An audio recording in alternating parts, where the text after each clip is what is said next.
काटना जानते हैं, चाहे वो उनका खुद का शरीर का गुप्त अंग हो, चाहे वो जानवर हो और चाहे वो इंसान हो, वो काट देते हैं। हिंदू क्या है, अब वो बोल रहा है तो हमें क्या, हम तो मानते हैं ना शिव जी को। ये है हिंदू। हिंदू इतनी फटी में है, इतने डरपोक है हिंदू के अपनी बेटी नहीं लाने जाते हैं कठमुल्लों के घर से कि तुम्हारी हिम्मत कैसे हुई तुम मेरी बेटी को ले गए।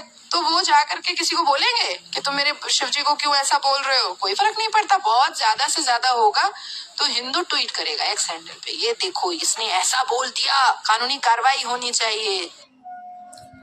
নাজিয়া ইলাহি খান যে কথা বলেছে এর আমি বিপক্ষে কথা বলবো না, কারণ এ যা কথা বলেছে সত্যি কথা বলছে হিন্দুদের।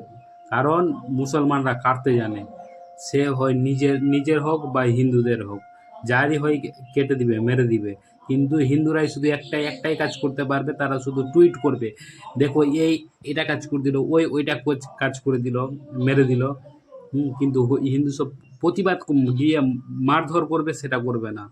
কিন্তু মুসলমানরা এসে মারধর করে নেবে। নাজিয়া ইলাহি খান যে কথা বলছে একেবারে সত্যি কথা বলেছে। এটাই হলো বাস্তব।